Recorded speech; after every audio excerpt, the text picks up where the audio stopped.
For millennia, people have spotted mysterious objects in the sky. Most witnesses are ordinary, sensible people, startled and amazed at what they see. Many now report their encounters to government officials who deny any knowledge of UFOs.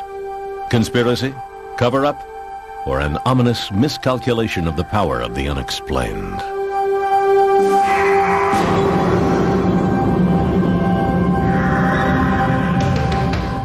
(1980), 140 miles outside London on the east coast of England. Woodbridge and Brentwater's naval bases, under the command of the United States Air Force. Together, they form the largest tactical fighter wing in the world. The two bases are separated by a 3-mile stretch of heavy woods, known as the Rendlesham Forest, the backdrop for one of the most investigated UFO sightings in history. This is what it looked like just after midnight, December 27th. Woodridge Security Supervisor Sergeant Jim Peniston rushed to the East Gate, where sentries alerted him to strange lights. My first thought on it was an aircraft downing, a possible aircraft crash. There was a color scheme of red and yellow and some white light. That's the reaction I get with chemicals. Peniston radioed back to the flight supervisor and was given permission to investigate. He and the sentries advanced into the darkness until they stumbled on a sight they could not explain. The air, for example, had a feeling of electricity in it. My feelings at the time ran from confusion to disbelief. I could not understand for the life of me what this could be. The craft itself measured approximately 9 feet by 9 feet, triangular in shape. It had no cockpit, as far as I could tell. There was no windows, just this very highly shiny, black, glass-like material. And I think the most fascinating part of it, at least as far as I was concerned as an investigator, was the fact that this had identifiable inscription, symbols on the side of it. Peniston says he approached the craft. It was warm when he touched it. Suddenly, it began to move, lifting up silently right before his eyes, then disappearing into the night sky. Peniston claims he drew this sketch of the craft at a debriefing the next morning with the Deputy Base Commander, Lieutenant Colonel Charles Halt. The next night, Halt received word that the strange lights had returned. Well, the base commander and I looked at each other quite in disbelief. And I said, well, we both agreed we needed to put this to bed. Eager to debunk the entire affair, Halt gathered a Geiger counter, night vision star scope, and a handheld tape recorder. Then, with a few men from the Disaster Preparedness Unit, he drove to the area where Peniston had seen the UFO. Portable lights they had brought mysteriously flickered and died. Halt, concerned for the safety of his men, ordered several of them back to the East Gate. With the rest of his unit, he walked into the forest, checking radiation levels. He says they seemed unusually high. Suddenly, off in the distance, Halt spotted a glowing object. This is the actual recording Halt made of his UFO encounter that night. Okay, we're looking at the thing. We're probably about 200 to 300 yards away. It looks like an eye winking at you. And it flashes so bright to the star scope that it almost burns your eye. There's no doubt about it. This is weird. There's something very, very strange. And there we stood. Well, we didn't know quite what to think of that. But when we looked to the north, suddenly there were objects in the sky. And we watched this in awe. Suddenly the object came toward us at high speed. It moved directly toward us. I can't estimate the speed, but it moved very rapidly. Stopped and sent down a pencil-like beam at our feet. And just as fast as the beam appeared, it just clicked off, disappeared. I still have questions as to what happened. I really don't know what it was. I do know it was something strange, something that was controlled by some type of intelligence, and that's about all I really know. 2 weeks later, Halt described the incident in a memo sent to the British Ministry of Defense. The British government never responded to the memo, but word of the encounter spread. 3 years later, UFO researchers pressured the Air Force commander to release the memo under the Freedom of Information Act. News of the Rendlesham incident also generated enormous interest from UFO researchers and skeptics. Here was a case with highly credible witnesses, trained Air Force personnel. Tucson astronomer and retired U.S. Air Force pilot James McGahey is a UFO skeptic who investigated Holt and Peniston's alleged encounter. McGahey insists Holt mistook the beams from a lighthouse 5 miles away for a spacecraft. That object that was winking at him, which is on the tape, is clearly the lighthouse. Now he's looking at the lighthouse, I think, with a starlight scope. Now remember, here comes this beam of light. He's looking at this light with 100,000 times intensity. What it's going to do is it's going to burn out the image in the center, so it's going to become black. And that's what easily explains the beams and these other things. When Holt's tape is played against the flashing of the lighthouse, this seems to be the case. Right in this position here, straight ahead, in between the tree, there it is again. Watch, straight ahead off my flash right there. There it is. I see it too. I can't explain that. I really don't know. I never gave it any thought. I do know that the whole time we were out there, we could see the lighthouse. And the lighthouse was about 35 or 40 degrees off to our right from where this whole thing took place. Did area radar operators confirm the UFO sighting? Holt says maybe. They really didn't confirm they found anything. Although later I found out that when they reviewed the tapes, they did find some things on the tape. If he has a radar report, I'd like to see it, because I investigated this and I couldn't find one. Skeptics also suggest the Rendlesham UFO might have been a meteor, bright stars, or a Russian satellite that fell out of the sky that night. To me, this is just a case of where a number of people saw some lights, got a little excited, thought about UFOs, and all of a sudden everything they see is a UFO. The first night, it was a combination of a satellite reentry, a meteor fireball, and a police car driving around in the woods. The second night, it turns out to be a lighthouse, some microwave antennas, and some stars in the sky. We had a controlled landing. Apparently there was no crater. We also had a craft that was able to take back off with absolutely no sound, which tells me high technology, and maneuver back through the tree line, rise over the trees, hover momentarily, and then take off at incredible speed. It's just totally ridiculous to even consider that it was a Russian satellite or a meteor. Impossible. In 1991, believing serious questions were still unanswered, the British government finally responded to the Rendlesham incident. Nick Pope, its top UFO investigator, reopened the case. I've always felt that Rendlesham Forest is a case which displays a lot of important factors all drawn together. You have a multiple witness event. Those witnesses are trained military observers. The Defense Radiological Protection Service had no explanation as to why the radiation readings taken by Colonel Holt's team were so high. Undoubtedly, something very strange had happened there. Pope requested further investigation. The British government said no and closed the file. Perhaps in part due to this fact, Sergeant Peniston arrived at the site at approximately 1 a.m. and re-emerged from Rendlesham Forest after dawn, but could only account for less than an hour of his time.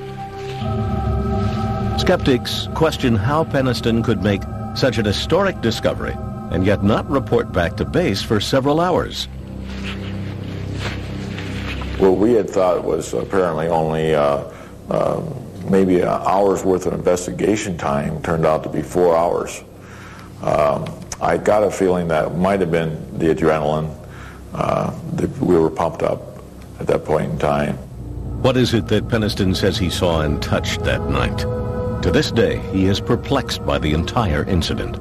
Something that can sustain a controlled flight, something that has mass, something that makes no sound, and something that can take off at incredible speeds back up into the atmosphere.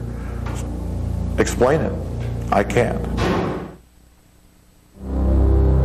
Unknown forms in the sky surprise and alarm citizens below, sometimes causing governments to do battle with the unexplained.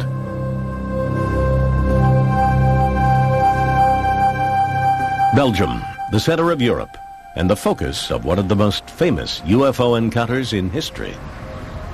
On the evening of November 15th, 1989, police officer Francis Michalczyk had completed a few hours of routine patrol in Enns, a Belgian village near the German border, when Michalzik says he looked up and became one of the first witnesses of the Belgium wave.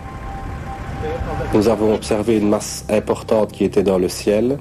We saw a large mass in the sky, a triangular mass with three lights oriented downward, about 200 meters from our police van. Cet objet ne faisait pas de bruit et il était immobile. The object was silent and immobile. This object did not correspond in any way to anything we'd seen before. À ce que nous avions déjà pu voir dans le passé. 2 weeks later, Dieter Plumens, a member of the Gendarmerie, the Belgian National Police Force, heard over the police radio fellow officers nearby reporting a strange object in the night sky. At first, when we heard our colleagues talking to dispatching, we thought they were crazy. Plumens requested permission to investigate, and when he reached the edge of town, he says, witnessed an astounding sight.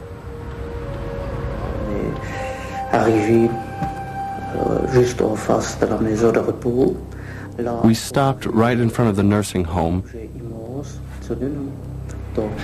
and there was an immense object over our heads. The object had three lights at its extremities and a blinking red light in the center. At a certain point, I saw a small object leave the large thing, an object which was also flashing, which came straight down and then turned and flew around the back of the nursing home. After that, the large object transformed itself into a single light, and we followed it toward Germany. Belgian radio and TV were soon filled with reports of similar sightings, prompting hundreds of calls to the office of the top UFO research group in Belgium, known by its acronym SOBEPS. Over the next several months, researchers documented more than 800 so-called close encounters. SOBEPS eventually published 2 thick volumes on the Belgium wave. Specific characteristics of the phenomenon were reported by many people. Then, on March 30th, 1990, the Belgium wave story took a dramatic twist. Near midnight, several police officers called the NATO radar installation with reports of a UFO. Within an hour, that facility and a second radar station were both tracking an unknown flying object.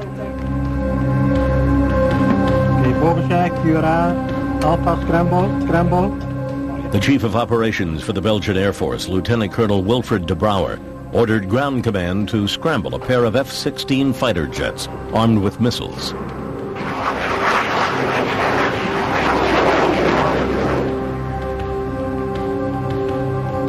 A supersonic, high-tech cat-and-mouse game ensued. The jet's radar locked on to their targets 9 times, but with each lock-on, the object drastically changed its position. After an hour, the F-16s lost contact and returned to base. For weeks, the encounter was kept under wraps, but Colonel de Brouwer felt compelled to share what he knew. During an interview with a reporter from one of Europe's most popular magazines, de Brouwer described what happened. Within days, de Brouwer called a news conference and told reporters from around the world what he knew and what he didn't know. This is what the pilots saw on their radar. The UFO appears as a diamond in the center of the screen. What these pilots detected was well outside the normal flying envelope of an airplane. In other words, sometimes they had what we call lock-ons on a target, which gave a parameters varying from speeds between 150 knots till 990 knots, an acceleration which occurred in a few seconds. These speeds would be impossible to tolerate for a human being. Colonel de Brouwer never suggested the mysterious flying craft was from outer space. He only said its speed and rate of acceleration were unexplained. Over the next few months, the sightings became more sporadic, and the Belgian wave came to an end. Did the skies over Belgium become a way station for alien spacecraft? If not, what did thousands of people witness? Physical evidence is the key to proving the existence of UFOs. The Belgium wave, despite hundreds of credible eyewitnesses, has produced only one piece of convincing evidence, a photo taken by a civilian bystander in the town of Petit Rechon. The photo was examined by former NASA scientist Richard Haynes, a specialist in vision, optics, and human perception. My analysis of the Petit Rechon photograph suggests very strongly to me that the object that was photographed does not obey laws of physics as we know them. Second point I would make is it's not a forgery. And finally, I think that there may be some clues in this photograph having to do with propulsion and lift. Belgian scientists and skeptics tried to calm what they considered the UFO hysteria of the Belgian wave. A professor at the Astrophysics Institute at Belgium's prestigious University of Liège, Pierre Mega, decided to put the Petit Rechon photo to his test. We tried to reproduce this photograph, and we produced this picture, which is well, very close to the original picture. So I think the only way to go ahead and to try to understand more is to do as we did, to analyze the witness report together with the photograph and to see if everything is consistent. And there are so many inconsistencies that it's very hard to believe it's a true picture. I don't see how someone could recreate this down at almost the grain level of the film. The most convincing evidence for the skeptics' position involved the radar lock-ons of the F-16s. Belgium's Electronic War Center analyzed the radar tapes and found that the object descended below ground level at some points, a physical impossibility. The center concluded that all but one of the radar lock-ons were really caused by electromagnetic interference or unusual atmospheric conditions. Eventually, even SOBEPS agreed. But one major question remains unanswered and unexplained. Experts say that when ground-based and air-based radar track the same object simultaneously, the object is real. One of the lock-ons, a simultaneous tracking of the UFO by one of the F-16s and the ground radar station, has never been explained. If I remember, it's lock-on number 9, which has some very weird characteristics. And these characteristics doesn't fit with atmospherical explanation, not at all. Thousands of people still wonder if what they saw came from another world. Others ask if that single perplexing radar report is a clue to civilizations in distant galaxies.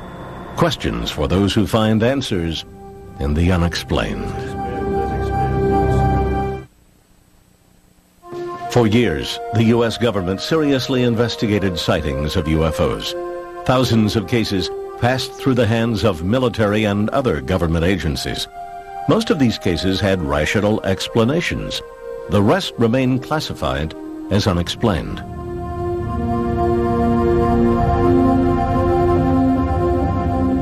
"50-year-old Polish immigrant and amateur geologist Stephen Mahalik looked forward to his weekend getaways in the Falcon Lake area, 90 miles east of his home in Winnipeg, Manitoba.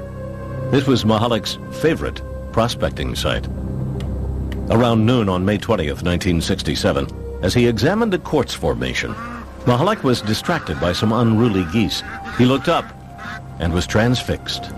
He says he saw two cigar-shaped objects glowing red in the sky. The following is a recording Mahalik later made of what he saw next. The size, was amazing. And here they're coming down. With speed, I just can't describe. Amazing speed. Mahalik says one of them stopped, suddenly accelerated, then disappeared. The other landed about 50 yards away. He watched in awe. I hear shh, and I hear a high-pitched whistle of running equipment. pumps on high speed.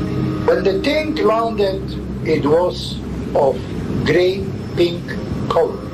It's stainless steel and it was pink hot.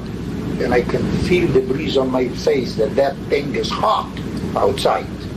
There was my notebook, there was my pencil, so I sketched this thing. Mahalik claims it was round, about 40 feet long and about 10 feet high.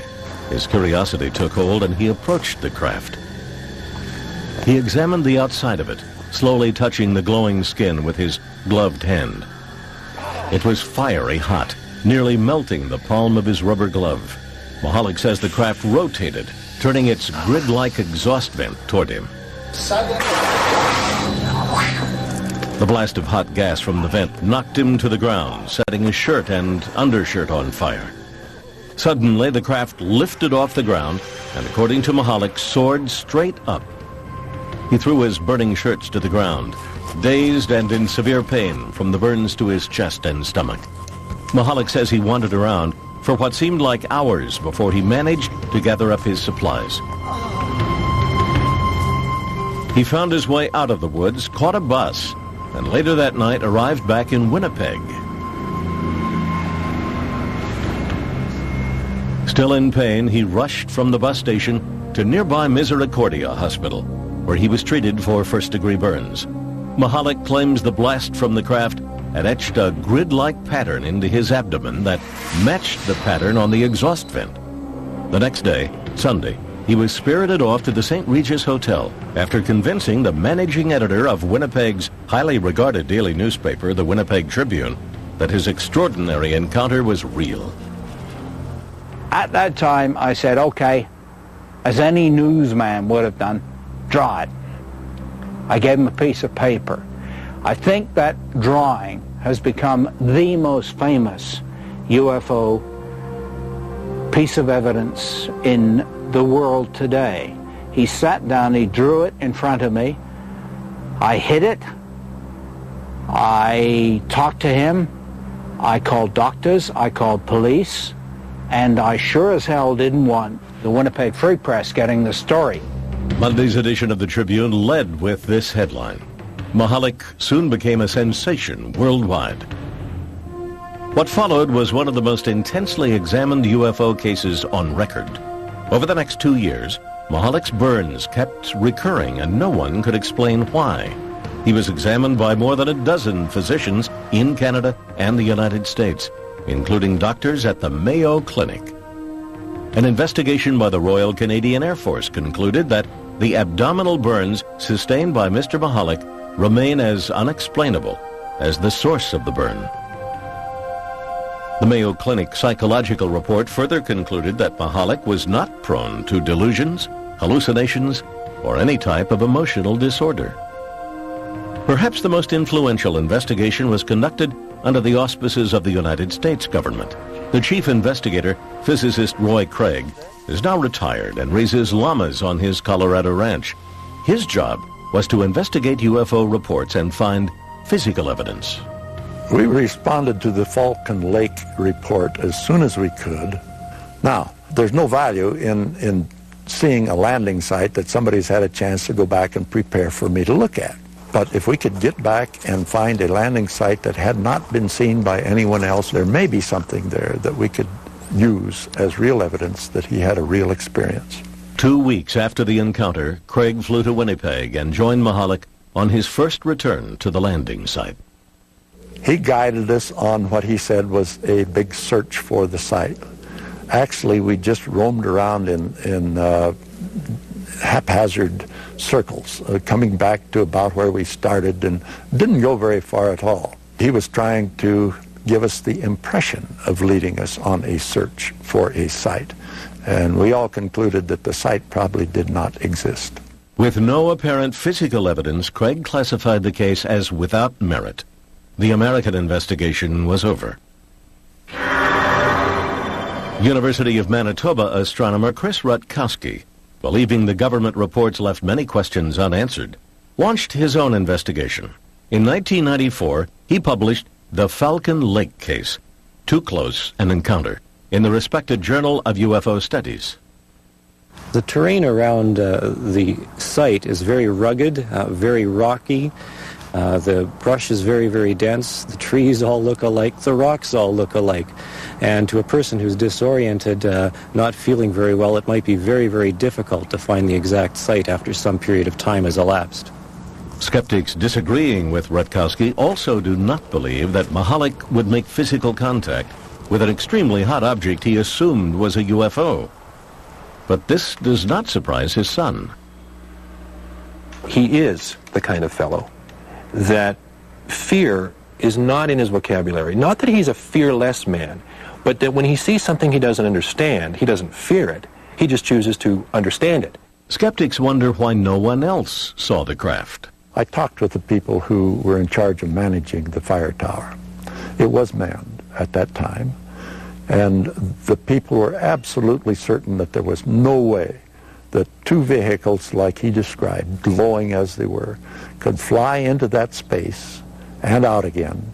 There was no way that that could happen without their seeing it. My conclusion on that case is that all the evidence that I found pointed toward hoax rather than a real experience. And not even a skillful hoax, a very inept hoax. Mahalik became bedridden and incapacitated in the 1980s. Was this hard-working and devoted family man capable of crafting such a hoax? For my dad to fabricate something as large as this would require more than I think he had. More than he has. He's a simple man. He grew up and lived a very straight, hard life. This was no con man. This was a man who later went down a mail. They couldn't figure it out. I couldn't figure it out. The doctor I had there couldn't figure it out. I am not about to be taken by anybody. This guy didn't take me. This guy was legit. Stephen Mahalik never wavered from his story. He believed he had encountered a UFO. Roy Craig and the U.S. government disagreed, but they never classified the case as solved. The official report lists Mahalik's sighting as unexplained. In the past, the U.S. government routinely took a keen interest in reports of UFOs. Now it denies any investigative role, leaving only questions for witnesses of close encounters with the unexplained. On the night of March 8, 1994, something strange was sighted in the skies over Holland, Michigan, on the southeastern shore of Lake Michigan. Witnesses were startled and called police. There were at least 4 lights, and they were all flashing like okay, they were the sequence. It was kind of like a V. There's like probably 4 or 5 lights, and they were all flashing right in a row from the top all the way down to the bottom. The lights hovered over the outskirts of town near the home of Holly and Darrell Graves.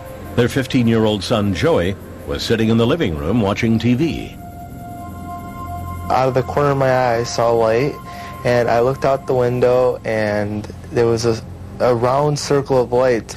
I called my parents in, and they were sleeping. They didn't know what was going on, and my mom, she called 911 to get a cop or someone out here to look at it.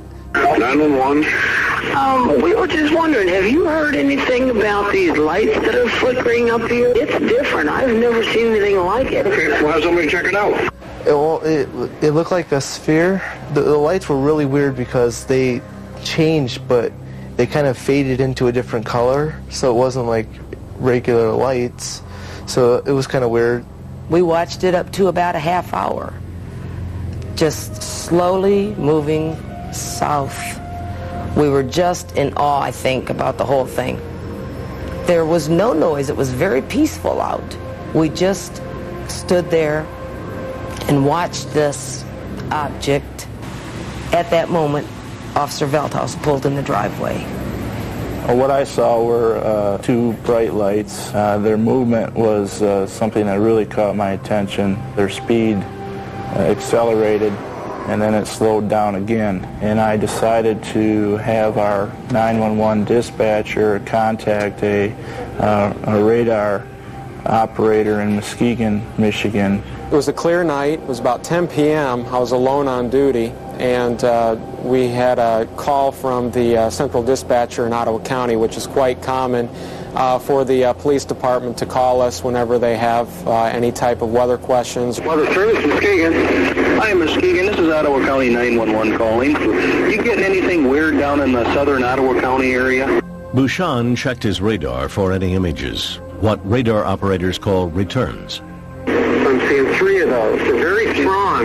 These are huge returns. I've never seen anything like this. Not even when I'm doing storms. This is really weird. These are bigger than planes. They're about over the center of Lake Michigan, 3 of them in a triangle.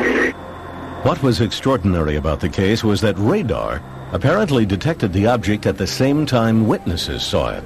It's a level of confirmation rarely achieved in reported UFO sightings. Airplanes look like they're moving. These were just sitting still. And then a few minutes later, they would disappear from one spot and show up somewhere else. I really didn't know what it was. Strange lights in the night sky moving at otherworldly speed. The image confirmed on a radar screen. Was this finally hard evidence of a technology far beyond our own? Had an alien spacecraft paid a visit to Holland, Michigan? There was no explanation for these unusual sightings. A reporter for the Muskegon Chronicle, Michael Walsh, decided to investigate for himself. He too found the story remarkable. We've had past articles where people have reported some strange phenomena, especially at this time of year. But not once did we ever have any dual confirmations, visual plus the radar. Others began looking into the incident, fascinated by the radar confirmation. A professor of natural sciences and at the same time the editor of the Journal of UFO Studies, UFO researcher Michael Swords, met with radar operator Jack Bouchon. We went into the radar room. This young fellow really knew how to use the equipment. He would show us the difference between a hard count of something like an airliner and a soft response of something like a storm cloud. And it was obvious this was an extremely competent operator. Skeptics point out that Bouchon was still a weather intern at the time of the sighting. California engineer and skeptic Robert Schaefer thinks he can explain what the images really were. The National Weather Service says that they tracked the number of objects over Lake Michigan, but of course not everything that turns up on radar is a solid object. Radar is subjected to mirage conditions of various kinds. Schaefer believes that the sightings over the lake can be explained by a natural phenomenon which usually happens over Lake Michigan in the spring. Warm air moves over the cold waters of the lake. The layer of cold air trapped beneath the layer of warm air creates a mirror effect in the sky by bending the light. This effect is called a temperature inversion. One of the best-known investigators of UFO sightings, Philip J. Klass, is a technical journalist for Aviation Week and Space Technology, and an expert on radar systems. Ground radar, especially during temperature inversion conditions, the rays can be, instead of going straight out, they can be bent downwards, so where you get echoes from the ground. We're trained to know the difference between temperature inversions and, for instance, precipitation, because they appear to be the same thing. Klass says that since Bouchon was using old linear radar, not the newer Doppler radar, the images were probably atmospheric tricks. It is a weather radar. It is not designed especially to detect metal objects or aircraft. These returns were not only hard returns, but they showed up in this geometric pattern. And that when, say, the lead return would move out into Lake Michigan, the other two would stay behind. Then they would move to reform the triangle. In fact, according to Muskegon Chronicle reporter Michael Walsh, most of the UFO witnesses did report strikingly similar patterns, shapes, and sizes. I believe that each of them sincerely believed what they saw was something extraordinary. That's not to say that it's extraterrestrial or paranormal. It may very well be a very physical manifestation of something that we don't yet know about. There is no consensus on what the UFOs over Holland, Michigan might have been. Skeptics point to a temperature inversion and its effect on both the lights in the sky and the radar on the ground. Witnesses, including a Weather Service radar operator, say they know they saw something real. But what was it? Do these eyewitness accounts and the radar confirmation merit further investigation? The government answered that question long ago. It says no, leaving this encounter one that may forever remain unexplained. Since the 1940s, believers in the unexplained have charged the U.S. government with conspiracy and cover-up. In the 1990s, those charges concentrated on a super-secret military base.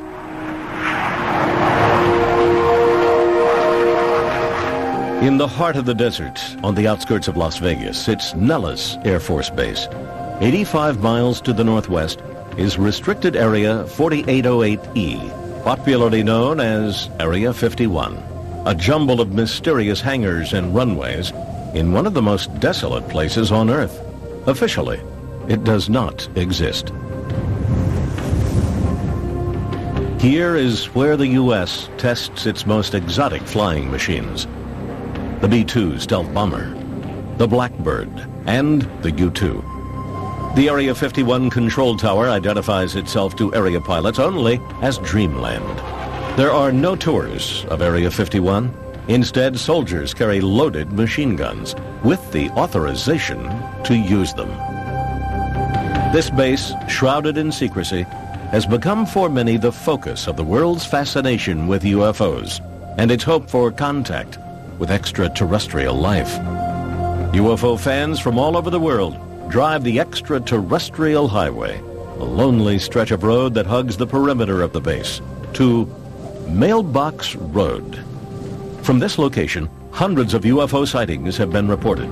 The vast majority have been explained as lights from the latest earthbound military technology. Some, however, are harder to identify. Author Chuck Clark describes a remarkable craft he says he has seen many times. It can go from a hover to several thousand miles an hour and back to a hover instantly. It can make very sharp right-angle turns and sharper than right-angle turns. I've seen 120-degree turns at high speed. It appears and disappears in mid-air, things that normal aircraft don't do. UFO buffs contend the U.S. is testing an extraterrestrial craft at Area 51. But skeptics and UFO researchers agree that Area 51 is a UFO bust. Almost all the sightings I hear about happen at night. And at night, you can't judge distance. You can't judge easily height in the sky. You can't judge speed. What I think is that there are no UFOs there. There are no UFOs being developed there. There's no UFO technology there. Today, the government does not investigate UFO sightings, but for years they were of vital interest. Beginning in 1948, the U.S. Air Force began what became known as Project Blue Book, the government's official UFO investigating arm. But both skeptics and UFO believers say Project Blue Book was half-hearted at best. As time went on, and especially after the year of 1952, Blue Book's mission was changed. It was changed from being a somewhat serious look at unidentified flying objects to be basically a public relations office to try to diffuse emotionalism that was occurring in the American public about this. So, because this was a rather unsatisfying task to the people at Wright-Patterson Air Force Base, they tried rather continuously from the mid-50s onward to get rid of this task. In 1966, the U.S. Air Force commissioned the University of Colorado to conduct a thorough evaluation of the UFO phenomenon. The Condon Commission, named after its chairman, Dr. Edward Condon, began an 18-month investigation that ended in controversy. Condon was an eminent physicist who ridiculed UFOs. He didn't take it seriously. He didn't spend time on the project. So the project went wrong because essentially from the top, not the scientific staff, but from the top, it was designed to help the Air Force get rid of the UFO problem. Well, how could it be designed to do that unless it said UFOs weren't important and weren't serious and weren't a scientific problem? Retired physicist and former investigator for the Condon Commission, Roy Craig, strongly supports the Commission's work.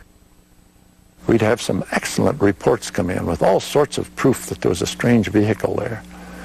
And each bit of evidence that we checked out turned out to not be what it really sounded like to start with.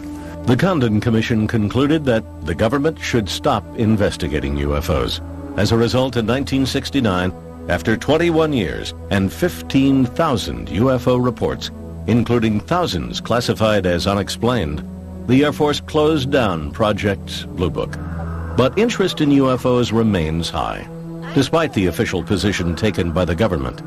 Was the government justified in terminating its UFO investigations? Most scientists, including astronomer Larry Chupik of Chicago's Adler Planetarium, say yes. We don't find that the stories of aliens in some government hangar are true. We don't find pieces of spacecraft. I think when people look at the sky and they don't know what they're seeing, they tend to think of unusual things.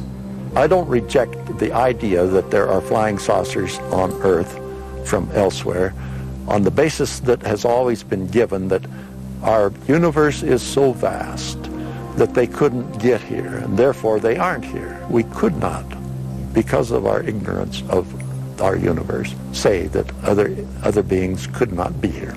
I don't believe we've been visited by extraterrestrials. I haven't seen the evidence for it yet. So we say the question is very much open and should be studied carefully. For 30 years I've been looking. I have yet to find a single piece of scientifically credible evidence to indicate that we have alien visitors. Have we been visited by extraterrestrials? Could the elusive evidence be found in a small number of mysterious reports that defy explanation? Almost all of them turn out to be things we as scientists can identify, even though most people couldn't. Now, those last few are always questionable because neither we nor the observers know what they are. These are the unexplained. When he rescued us at the Forks, I swear the bullets refused to touch him. We were doomed at Monmouth till he led us on that charge. That forever changed the war. He was America's first action hero. Washington, the Warrior. Monday night at 9, as only the History Channel can bring you.